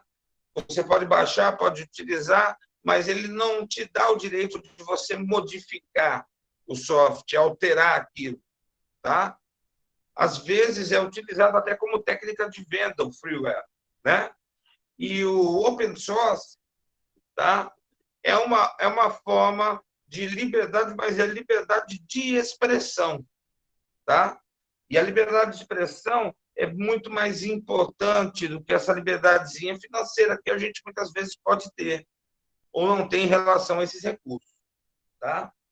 Então, o Luciano ele pode até mencionar um pouquinho essas questões, mas eu vou pedir para ele, se puder, se for possível, falar um pouquinho sobre o desenvolvimento de roteiro para videoaula e essas questões. Ok, Luciano?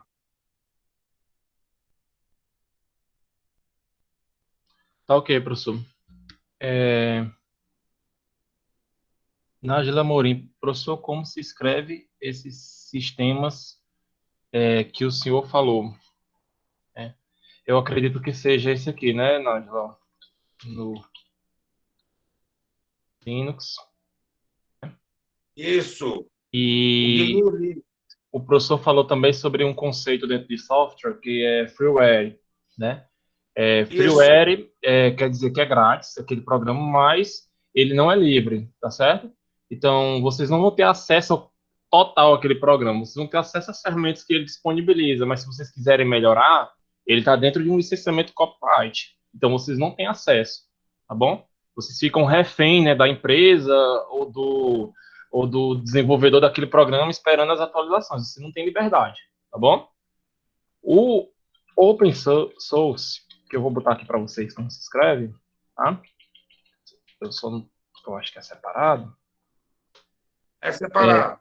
Pronto. O open source são softwares livres, né? Eu gostaria só de levantar isso bem rápido, um minutinho só, que é essa questão. Existe um movimento, né, muito grande, né? Pronto, o LibreOffice, ele tá dentro de ele é um dos softwares livres, né, concorrentes da Microsoft, né? Ele é um programa, né, de edição de texto que está sob licença GPL, tá certo? Então, ele é livre sim, tá bom? Tanto ele como o OpenOffice, que eu acho que deve estar descontinuado, mas ainda bem utilizado.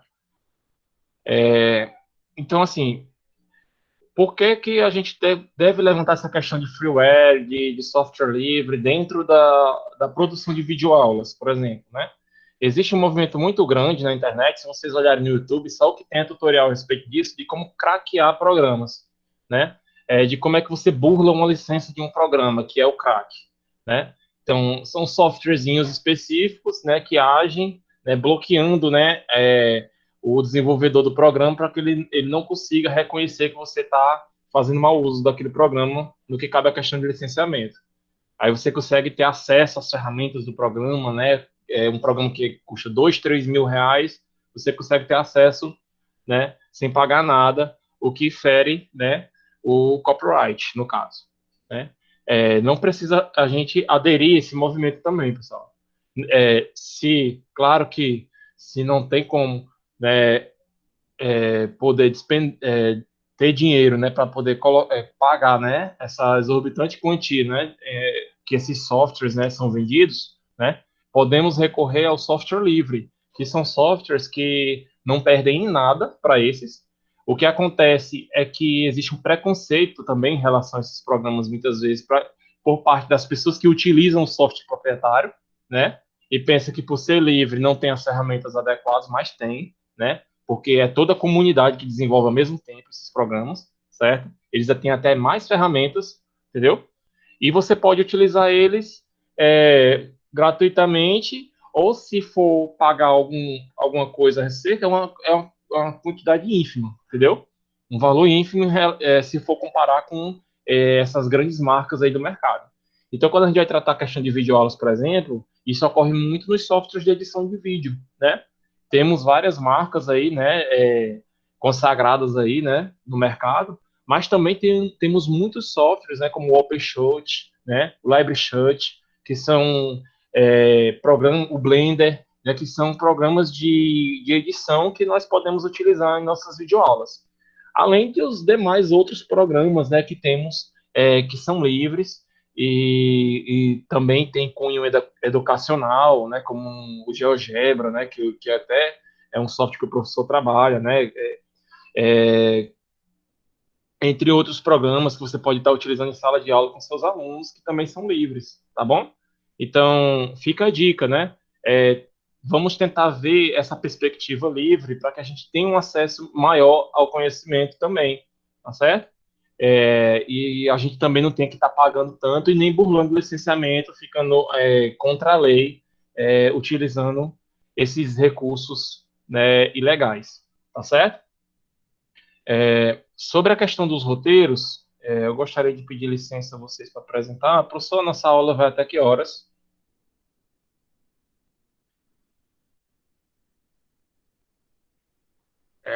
A gente tem meia hora, mas aí o que eu queria que você fizesse não é chamar eles para fazer o roteiro, Sim, é expor o roteiro que a gente construiu na aula passada com a Solange, tá? eu entendi Então, perfeitamente. expõe o roteiro e mostra para eles como que é, ok? Tá certo. Tá É, bom? tá bom. Então, Nájila, não precisa ter medo de gravar as aulas, viu? Existem muitos programas bem adequados, né, que a gente pode estar gravando essas aulas, tá bom? Só concluir essa questão do roteiro, aí eu posso estar colocando aí, né? E vocês podem até estar acessando o canal do LabPan, se o professor puder botar o link, que lá já tem as videoaulas lá do nosso curso, né, de videoaulas, e já tem ensinando lá como é que utiliza, né, software de edição de vídeo livre, tá certo? E alguns outros recursos também, tá bom? Então, se o professor puder botar lá, é até bom que o pessoal já acesse, professor. Vamos passar aqui adiante, tá bom? Eu vou só abrir aqui o, o roteiro e apresentar para vocês rapidamente, tá certo?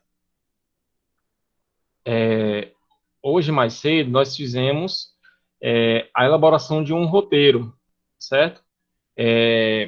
Infelizmente, por conta do tempo, acho que não vamos conseguir fazer também aqui na turma da noite, mas vou procurar explicar para vocês, tá bom?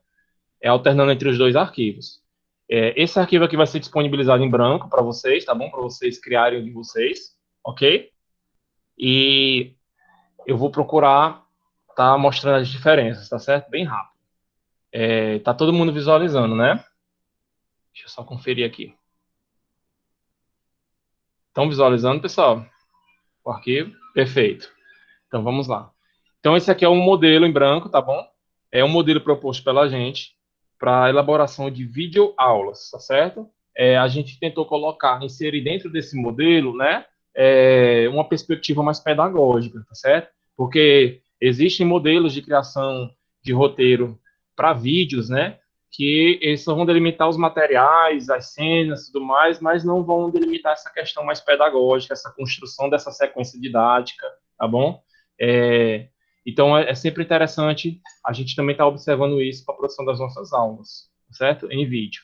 Então, aqui ele está em branco, ele é dividido em 5 cenas, tá certo? Podem ser mais ou podem ser menos, vai depender do tema e do público, né, que vocês vão construir o vídeo. E aqui vocês vão colocar tudo que vocês vão precisar em termos de imagem, áudio e de recursos para atender essa sequência aqui, ó, tá certo? Que no caso é uma introdução na cena um que vocês vão estimar um tempo, né? Que seria uma saudação inicial e a apresentação do tema proposto na videoaula de vocês. O desenvolvimento, que seria a delimitação da temática, né? Que vocês vão colocar, vão delimitar, né? Dizer o contexto, né? A qual está inserido aquele conhecimento que vocês vão abordar na aula, né? O aprofundamento, que é a explicação dos motivos de ser da aula, né? Por que a gente tem que estudar esse conteúdo, né? Por que ele é relevante, né? O fechamento, que é dar ênfase nas questões principais, né? Que é onde você vai explicar o conteúdo de fato, né? Tanto na questão do aprofundamento como na questão do fechamento. E a conclusão, que é você vai finalizar, né? Esse tema, né? Preparando para um tema seguinte, caso você tenha uma sequência de vídeos, ou finalizando, né? O conteúdo ao qual você está disponibilizando, né, através da videoaula. Aí hoje mais cedo nós fizemos isso no Meet, tá bom? Passo a passo.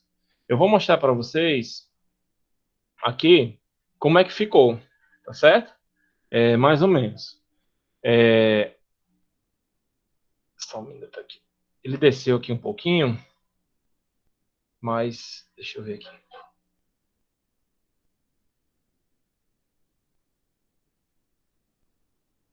Tá. Isso aqui era para estar em cima. Tá vendo? Esses softwares proprietários aqui sempre dando problema. Vamos lá. Cena 1, né? A gente pode, nessa coluna de tempo, nós podemos delimitar um tempo estimado que a gente pretende fazer cada cena, entendeu? Não necessariamente a cena precisa ter, no caso aqui, que a Socorro definiu, foi 1 minuto. Não necessariamente a gente precisa ter 1 minuto, tá ok? Quando for lá na prática, né, quando for fazer a gravação, pode dar um pouco mais, um pouco menos, é sempre bom a gente ter uma margem, tá certo? Então, como a gente viu, seria a saudação inicial e a apresentação, né? A ideia da Socorro, em relação ao vídeo dela, seria como criar um carrinho com material reciclável utilizando a robótica, tá certo? E ela estimou inicialmente que o vídeo dela teria entre 5 e 10 minutos, tá bom? Então ela vai trabalhar em cima dessa perspectiva. No final deu 6 minutos, tá bom? Então já adiantando para vocês. Então como é que ela fez? Ia ter em imagem. A gente vai separar os recursos de imagem e de vídeo e os materiais que a gente vai precisar. Inicialmente, na cena 1, que duraria 1 minuto, ia ter a vinheta do vídeo, uma vinhetazinha básica para o vídeo, né? Com um texto, uma legenda explicando. Ela iria mostrar os materiais necessários, tá certo? E ia mostrar uma arte, né, do canal dela lá, né, pedindo like, né, pedindo que a pessoa curta, né, o canal, dê um joinha lá no vídeo e tudo mais, beleza? No áudio, o que é que ela propôs, né? O áudio ele tem que encaixar com essa imagem, né? Então, no áudio, ela faria a sua saudação pessoal e apresentaria o objetivo do vídeo, né? Que é a proposta, né? Ia explicar os materiais a serem utilizados e ia fazer a propaganda. Notem que explicar os materiais a serem utilizados está casando com o quê? Mostrando os materiais. Então, casar a imagem com vídeo. Desculpa, casar a imagem com áudio, tá certo? A arte, né? Seria a propaganda, ela iria falar, né, a propaganda do canal mostrando a arte, certo? E assim por diante. Então, é só vocês fazerem essa separação para vocês saberem, né, tudo que vocês vão fazer, esmiuçar o vídeo para poder, antes de fazê-lo, para tornar o processo de composição desse vídeo mais simples, né, e mais organizado, ok? Os recursos necessários que ela utilizou, né, seria os materiais, ó, caixa de leite, tampa de refrigerante, canudo, palito, sucata e lixo eletrônico, né? Ela utiliza uma câmera, que é para fazer a filmagem, né, dos materiais aqui, ó, na imagem, um software de edição, que é para editar o vídeo, e uma música instrumental para a vinheta. Tá vendo? Então, vocês vão enumerar aqui, isso aqui é uma proposta de organização, né, de engenharia, né, pedagógica, que vocês estão construindo aqui, é um produto, né, um produto educacional. Então, vocês estão fazendo essa engenharia desse produto antes de colocá-lo, né, em prática. Então, esse roteiro consiste nisso. E também consiste, né, também na engenharia didática, tá bom? Porque vocês estão preparando, né, uma aula. Então, tem toda essa construção, tem que ter toda uma construção baseada nesses preceitos que eu acho que o professor já passou na aula passada, acredito. Então, feito isso, ela finalizou a cena 1. Então, vamos para a cena 2. Note que ela dividiu o vídeo delas em etapas, em cenas, né? Nessa cena 2, ela ia fazer a delimitação temática. Como ela está tratando a questão de robótica, o que é que ia aparecer no vídeo, né? A professora em cena, em primeiro plano, ou seja, mostrando, né, bem nítida ali a imagem da professora,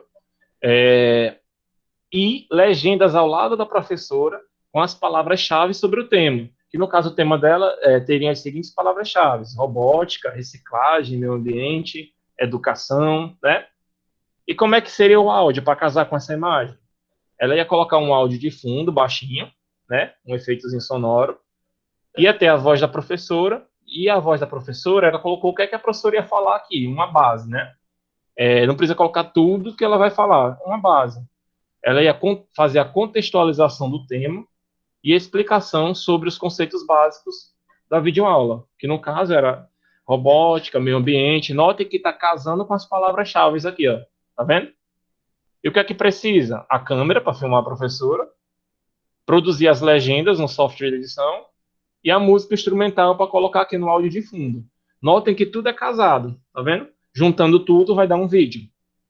Para essa cena, ela estipulou que seria 1 minuto e meio a duração, tá bom? Uma base, né? Então, feito isso, vamos para a cena 3. Na cena 3, seria o aprofundamento, a explicação dos motivos de ser da aula, né? Então, dentro dessa cena 3, ela colocou o quê? O principal motivo de ser da aula é fazer esse carrinho, né? Tornar a aprendizagem né? O processo de criação desse carrinho possível, né? Então, ela mostrou o processo de fazer o carrinho com legendas e imagens. Ela escolheu fazer dessa forma, não narrar, mostrar através de animação, né, de imagens e legendas, o processo de criação desse carrinho. Então, para isso, ela só necessitaria, no caso, de um áudio de fundo, né? Só que depois disso, ela vai aparecer em primeiro plano, né? E a voz dela vai ressaltar a importância do uso dos materiais envolvidos, né? Então, por que é importante utilizar material reciclado, sucata, né? Lixo eletrônico na produção desse carrinho, né? Então entra toda aquela questão ambiental, né? Toda aquela questão da reciclagem, do faça você mesmo, né? Entra toda essa questão, tá certo? E aqui os recursos que ele ia precisar. Notem que os recursos muitas vezes se repetem, né? Então a variação vai ser só se você variar a cena, né? Fizer um novo processo aqui na cena, um novo recurso que você vai precisar de outro material, aí você varia. Mas em tese, se não há variação, há repetição nessa questão dos materiais. Cena 4 dá ênfase às questões principais, né, que é o fechamento. Aí, Luciano, Oi, professor. uma coisa, porque o pessoal já está perguntando se isso vai ser atividade, eu já vou dizendo que a ideia do roteiro é para vocês prepararem os vídeos, tá? E qual é a ideia? Vocês entregarem os vídeos em 8 de setembro, tá? Esse modelo eu vou deixar disponível para vocês, sim. Vou colocar no Siga para vocês. E a ideia é fazer primeiro o roteiro e depois fazer o vídeo, tá? E depois que você tiver feito o vídeo, daí você enviar para a gente, para que a gente possa colocar no site também, disponibilizado. A gente vai colocar no nosso canal, tá? Uma coisa que eu acho importante, eu acho interessante, que seja uma videoaula de 5 minutos a no máximo 10 minutos. E o tema, qualquer tema relacionado à atividade do ensino fundamental. Não vai ser enviado pelo Siga, vai ser enviado pelo WhatsApp, tá? Ok? Então, eu acho que já passei, tá? É basicamente isso. Vou passar a palavra de novo para o Luciano para ele terminar a apresentação. Tá bom? Pronto. Então, pessoal, dentro dessa cena 4, né, que ela estipulou um tempo, né? Eu nem falei o tempo da cena 3, ela estipulou um tempo de 2 minutos, né, para fazer esse processo. Na cena 4, ela estipulou apenas 1 minuto, porque ela queria só, inicialmente, mostrar um vídeo em câmera lenta do carrinho funcionando, ou seja, o processo concluído, né? Depois aparecer em primeiro plano com legendas a respeito de palavras-chave que não foram definidas. O áudio de fundo durante o vídeo do carrinho em câmera lenta, a voz da professora aqui, a voz da professora explicando a importância da robótica na educação, né? Porque após concluir, né, ela mostrou, né, também qual o significado que isso tem, né, para a educação, para o aluno, né, também, né? Qual o significado que isso tem, né? Por que é importante eu aprender robótica, eu utilizar um material reciclável, né? Dentro de um contexto, né, que a gente vive, um contexto social também, né? Porque isso é importante. E toda aquela questão também da natureza e do meio ambiente. Para isso, ela utilizou os mesmos recursos, né? Câmera, legendas e música instrumental, tá bom? É, por último, a cena 5, que seria a conclusão. Finalizar o tema preparando para a etapa seguinte ou para o final. Aqui ela fez uma demonstração, né, sem ser em câmera lenta do carrinho, né? Uma outra demonstração, né? Colocou novamente uma arte do canal, que não precisa ser necessariamente a mesma arte lá do início, né? Pode ser um outro projeto, né? Uma tela final, que é um recurso muito, né, realizado no YouTube, né? E os cards, né, que também são recursos do YouTube, né? Então tudo isso vai aparecer no vídeo. E dentro disso ia aparecer a voz da professora se despedindo e agradecendo, né? E fazendo a propaganda final do canal, que é para casar com essa arte e os cards. Os cards são propostas, né, de outros vídeos, né, que tem no seu canal ou em canal de terceiros, que você pode estar linkando ao seu vídeo e tornando tudo isso um recurso de hipermídia, que eu acho que o professor também já deve ter passado para vocês, eu acredito. Então, áudio de fundo, né? E o áudio de fundo seria a finalização, né? Seria, no caso dela aqui, foi o mesmo áudio da vinheta, tá bom? Pronto. Nessa finalização, se o caso você tem vídeos, né, de continuidade desse conteúdo, né? Vocês podem também não finalizar e chamar a atenção, né, para um outro vídeo, né, para uma continuidade do conteúdo, tá certo? Na próxima aula veremos isso, isso e isso, né? Então, oferecer também, vocês podem oferecer nessa conclusão também uma continuidade, tá bom? Em relação à linguagem, não existe assim uma linguagem, né, específica que vocês podem estar utilizando aqui dentro desse roteiro, tá certo? Então, por exemplo, nos recursos, vocês podem especificar os recursos, né, conforme vocês acharem, né, mais cabível, né? Por exemplo, digamos na minha realidade, eu não tenho uma câmera no PC, eu tenho uma câmera de celular, então pode colocar a câmera do celular, né? O termo música instrumental pode ser música de fundo, entendeu? Não necessariamente precisa utilizar esses termos que estão aqui, tá certo?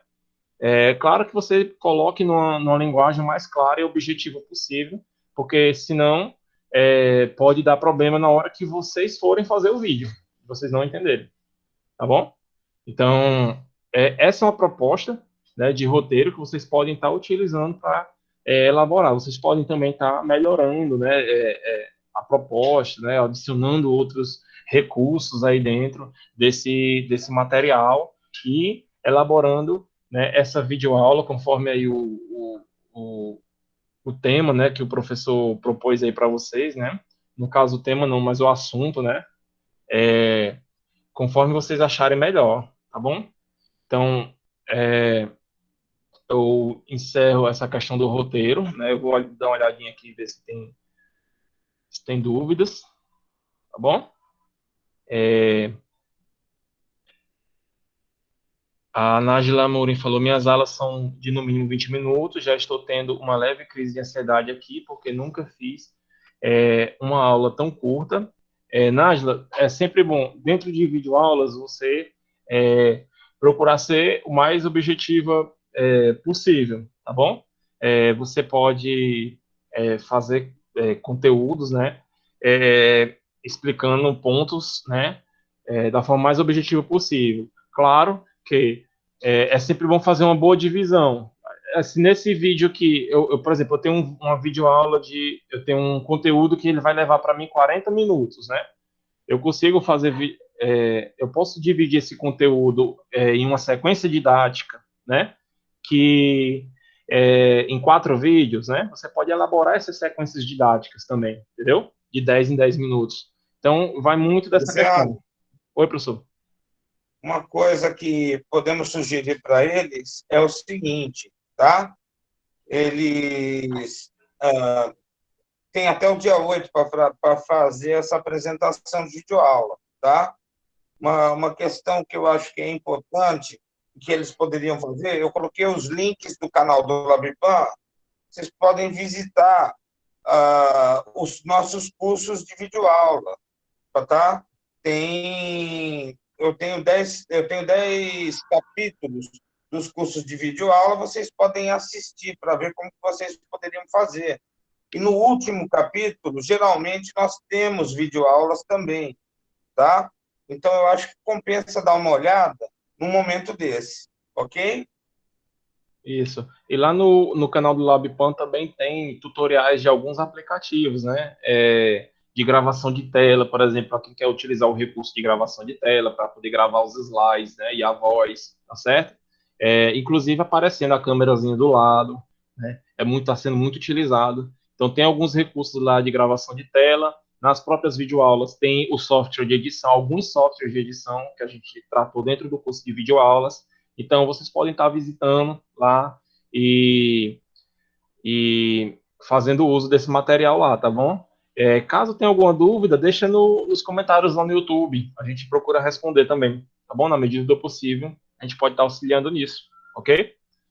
Luciano, você quer deixar algum e-mail no chat, caso o pessoal queira lhe procurar? Pronto, aqui eu posso deixar assim.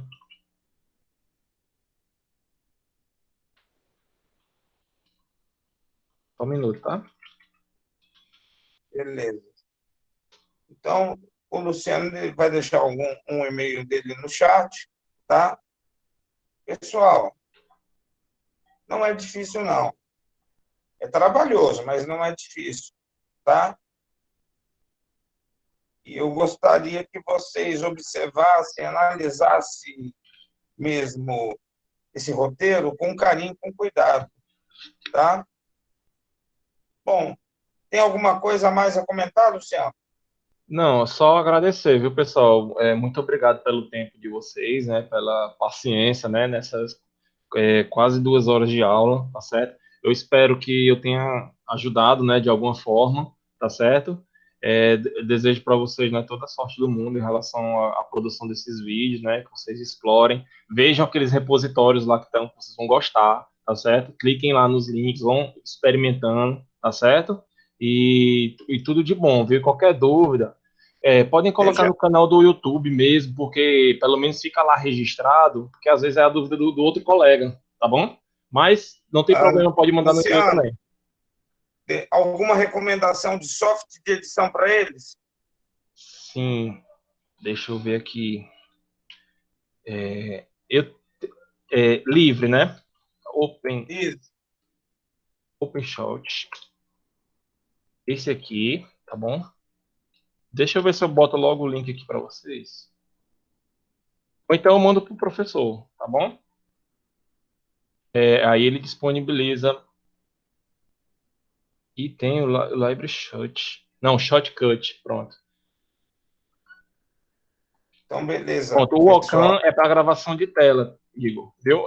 E tem um tutorial no LabPan, viu? Se vocês quiserem, viu? Tiverem interesse em aprender o Ocan e o Atube Catcher, tá? Vocês podem estar utilizando lá o conteúdo, ok?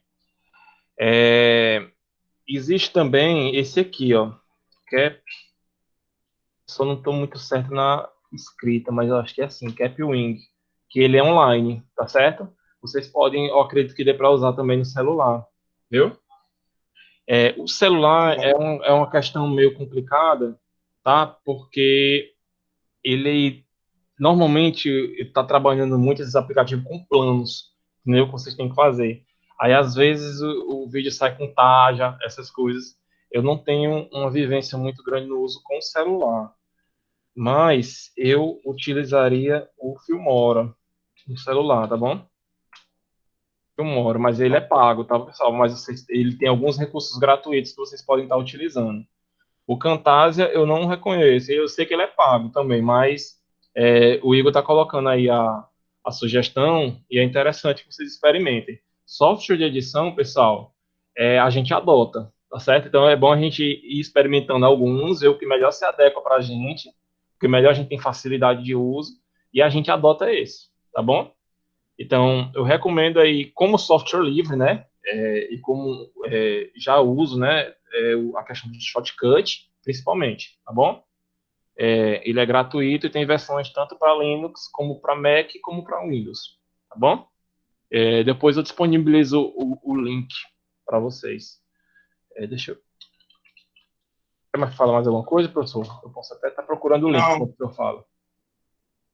Então, pessoal, vamos encerrar a aula de hoje, tá? Eu vou já encerrar a gravação.